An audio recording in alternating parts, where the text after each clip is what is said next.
जीवन भर महलों के सुखों ने मुझे वो नहीं सिखाया जो 14 वर्षों के वनवास ने मुझे सिखा दिया। आपकी सीता हर स्थिति में, हर परिस्थिति के अनुरूप ढलने में सक्षम है। ठीक है, अब तुमने मन बना ही लिया है तो रोकेंगे नहीं। राम से बात करके जाने की व्यवस्था करवाते हैं। किंतु एक चिंता और है माता। आश्रम रिक्त हाथ नहीं जा सकती ना, तो सोच रही हूं कि आश्रम वासियों के लिए क्या उपहार लूं। तुम निश्चिंत रहो, कल उपहार की भी व्यवस्था हो जाएगी।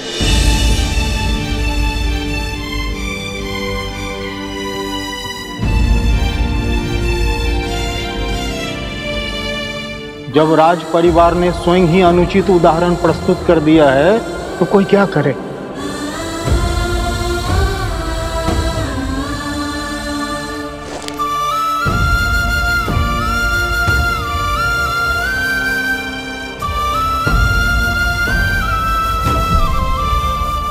जब मन पर भार हो तो कितने भी दिए बुझा लो, अंधकार कर लो, निंद्रा नहीं आती आर्य।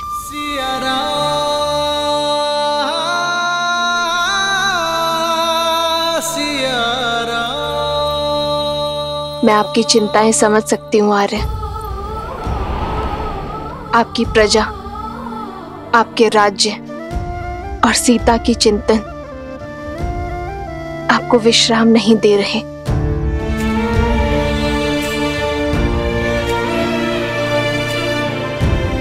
किंतु आपकी चिंता मेरे विश्वास से बड़ी नहीं आ रही। मुझे पूरा विश्वास है आप सब ठीक कर देंगे। इस राज्य को सुख, शांति, धर्म का स्थान, राम राज्य देंगे।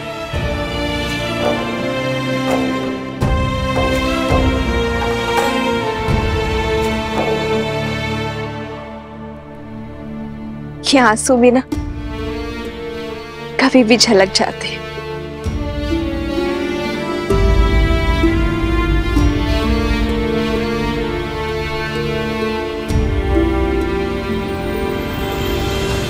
राम सिया राम सिया राम सिया राम, राम सिया राम सिया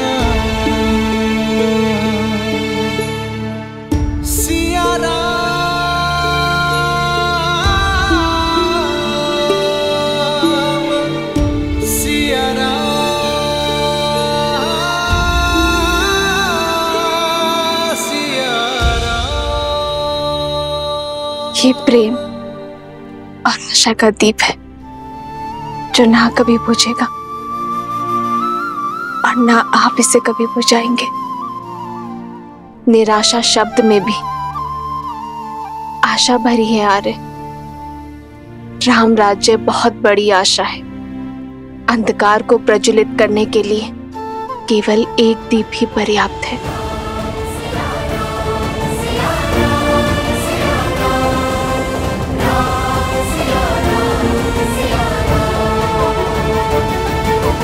सियावर रामचंद्र की, सियावर रामचंद्र की, सियावर रामचंद्र की, सियावर रामचंद्र की, सियावर रामचंद्र की, सियावर रामचंद्र की।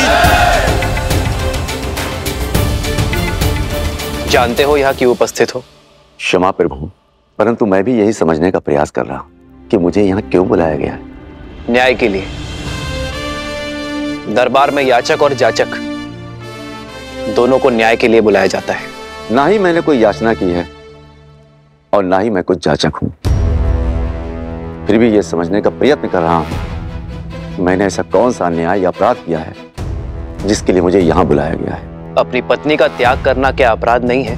क्षमा राजा राम, पर यह मेरा व्यक्तिगत निर्णय है और मेरे इस व्यक्तिगत निर्णय में ना कोई अपराध है और ना ही कोई राज्य का नुकसान। मेरे इस व्यक्तिगत मामले को दरबार में क्यों संबोधा जा रहा है? क्या आपके राज्य में स्वतंत्रता नहीं है? व्यक्ति को अपने अपने निर्णय लेने के लिए। उद्दंडी वस्त्रक। लक्ष्मण,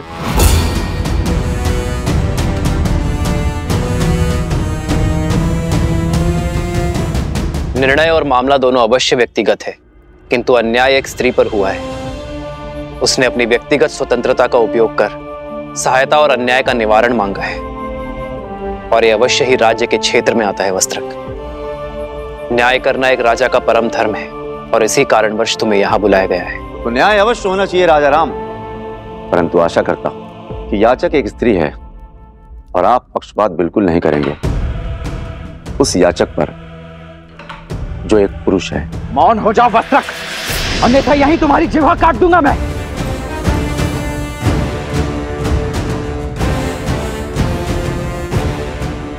राजकुमार, आपके पास सत्ता है, शक्ति है, और मेरे बचाव के लिए मेरे पास शब्द ही हैं। यदि आप मेरी जीवा काट देंगे तो मेरे ऊपर हो रहे अन्याय का मैं निवारण कैसे कर पाऊंगा?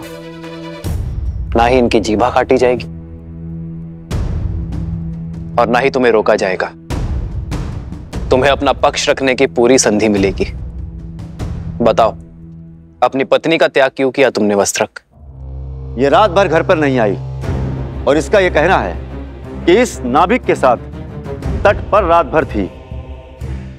इसलिए महाराज, मुझे इसकी पवित्रता पर संदेह है। संदेह संपूर्ण परिवार, मित्र और राज्य सबके लिए घातक होता है। यदि संदेह को प्रमाण का जोड़ ना मिले तो वो मात्र आरोप होते हैं वस्त्रक। महाराज, आरोप ही सही, तो मेरे इन आरोपों का इन दोनों के पास कोई प्रमाण है? विश्वास। अपनी पत्नी के साथ तुम कई वर्षों से रह रहे हो, इस नाविक को भी कई वर्षों से जानते हो। क्या इस नाविक ने कभी भी संदेह करने का अवसर दिया? क्या तुमने इस नाविक को किसी और स्त्री के साथ अभद्रता करते हुए देखा? क्या इस अविश्वास का प्रमाण है तुम्हारे पास वस्त्रक? तुम अपने घर के द्वार बंद कर दो और बाहर ना निकलो तो इसका यह अर्थ नहीं कि बाहर सूर्योदय नहीं हुआ है। वही तो राजा राम, द्वार बंद कर घर के भीतर बैठो, इससे यह भी तो नहीं कहा जा सकता कि सूर्य पर ग्रहण नहीं लगा है। और फिर महाराज, ये तो स्वयं स्वीकार कर रही है कि ये इस नाविक के साथ थी। फिर इस बात का क्या प्रमाण है कि इनके बीच कुछ घटित नहीं हुआ?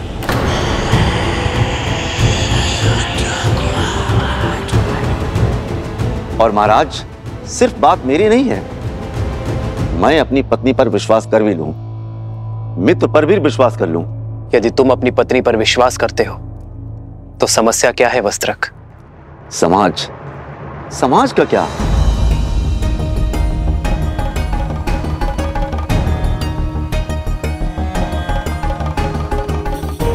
यही समाज जो अपनी बातों से मेरा घर फूकेगा, अपने कटाक्षों से मेरे संबंधों पर लांछन लगाएगा, यहां तक कि मेरी संतानों तक को ताने मारेगा, उल्हाना देगा, जहां कहीं से भी निकलेंगे फुसफुसाहट करेगा। महाराज, मनुष्य विवाह करता है सुखी रहने के लिए, जब सुखी नहीं रह जाएगा तो उस संबंधों का रखना क्यों? मैं एक वस्त्रक हूं, वस्त्रों पर लगे लांछनों को धोता, अपने ही मस्तक पर कलंक सजाकर कैसे जी सकता?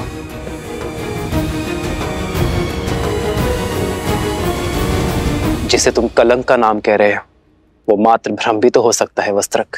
कैसा भ्रम राजा राम? नाभिक से पूछिए, यदि मैं उसकी पत्नी के साथ रात भर अकेला रहता तो वह मेरे बारे में क्या सोचता? विश्वास का केवल एक ही आधार है, प्रेम। यदि प्रेम सत्य है तो अविश्वास कैसा?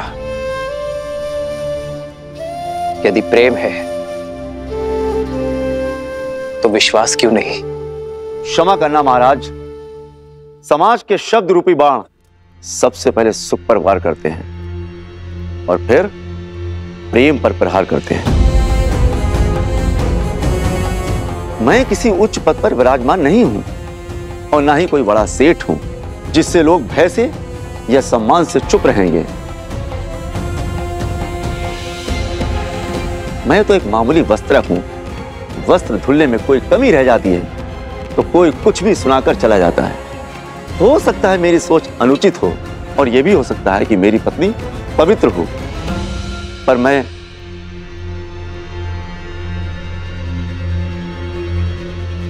मैं निडर होकर कहो वस्त्रक।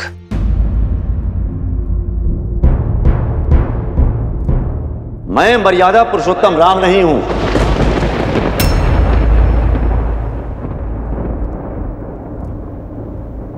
मेरा जन्म दिव्य प्रसाद से नहीं हुआ। मैं ऐसी स्त्री को नहीं अपनाऊंगा जो किसी अन्य पुरुष के साथ रहकर आई हो।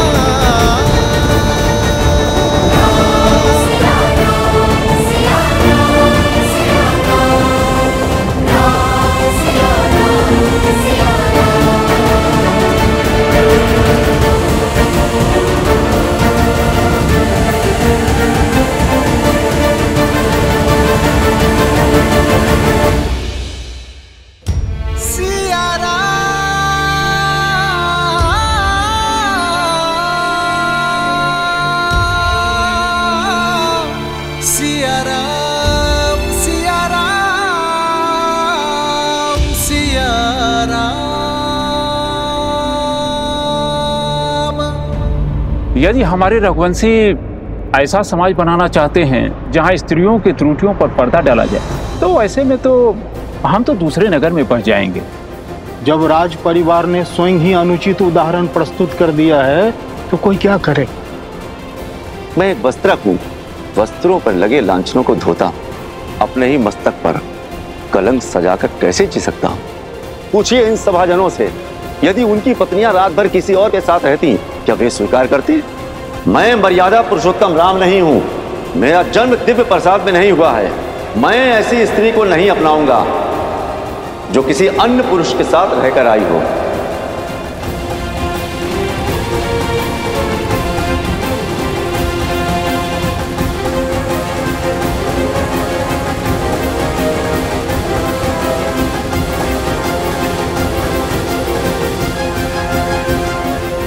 एकांत।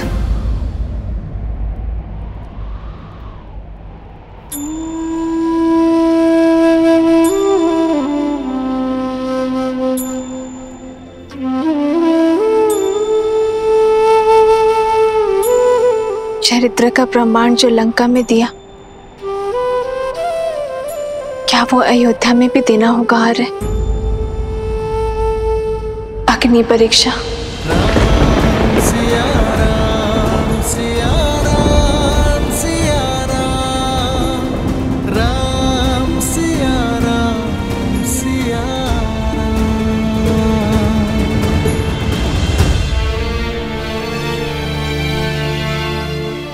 तुम अयोध्या की महारानी हो सीते, और मैं महाराजा।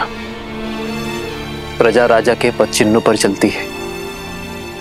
यदि तुम बार बार अपने चरित्र का प्रमाण दोगे तो इस संसार में हर पति अपनी पत्नी से बार बार अग्नि परीक्षा की अपेक्षा करेगा। पर स्वर्ण को तो हर बार कसौटी पर परखा जाता है ना आर्य। पर हर धातु स्वर्ण नहीं होती सीते। हर कोई मेरी सीता की भांति पूर्णतः पवित्र और दोष रहित नहीं होते। कौन किस अपराध के लिए दंडीकृत होगा, ये केवल अग्निदेव जानते हैं सीते, साधारण मानव नहीं। हम ऐसा कोई निर्णय नहीं लेंगे जो समाज के सामने अनुचित उदाहरण प्रस्तुत करे। यदि परीक्षा समस्या का हल नहीं है तो इसका हल क्या है यार? शिक्षा। शिक्षा आचरण। शुद्ध आचरण ही विचार शुद्ध कर सकते हैं सीते।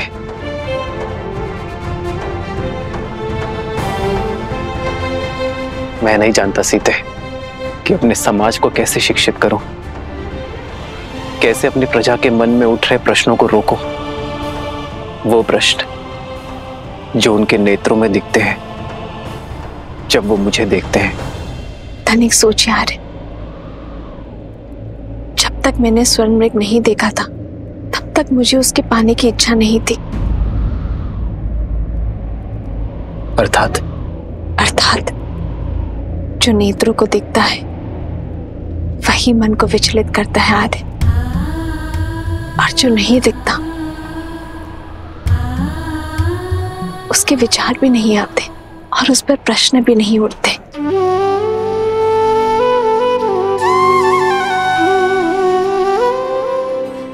उचित कहा तुमने सीते। कुविचारों से बचने का एक ही मार्ग है, त्याग।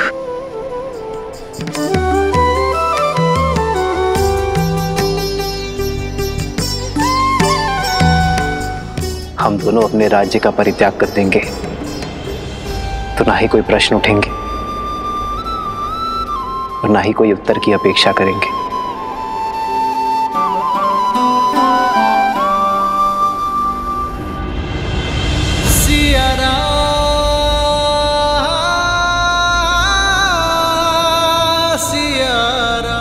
हम दोनों नहीं,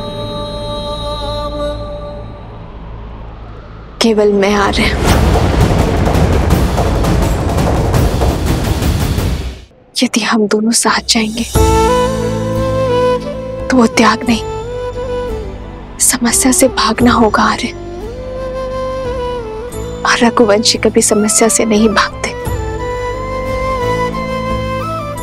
सीते, आर्य, जिस क्षण महाराजा राम महारानी सीता को त्यागेंगे उसी क्षण अयोध्या के सब दुख मिट जाएंगे, आपकी हर समस्या टल जाएगी आज। नहीं, कदापि नहीं सीते, कदापि नहीं। राम सीता का त्याग नहीं कर सकता। किंतु राम सीता का त्याग नहीं कर रहा है। महाराजा राम को महारानी का त्याग करना होगा।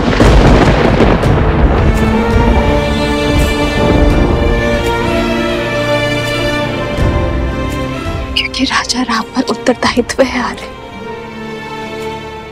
रघुकुल की विरासत, अयोध्या के उत्थान का।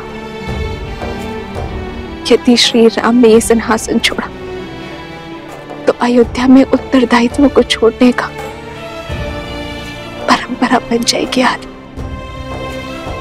आर्य, आपका वो वचन टूट जाएगा जो आपने अयोध्या को दिया, इस सिंहासन को दिया और अपने पूर्वजों को दिया।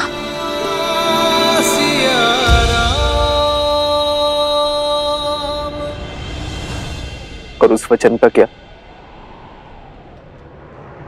जो हमने एक दूसरे को दिए कि हर सुख में हर पीड़ा में एक दूसरे का साथ देंगे, साथ में हर समस्या का समाधान भी निकालेंगे। अब आप केवल राजा ही नहीं, होने वाले पिता भी हैं आर्य। आप प्रजा रूपी संतान को शिक्षा देने का भार उठाई और मैं हमारी संतान को संस्कार सिखाऊंगी आर्य।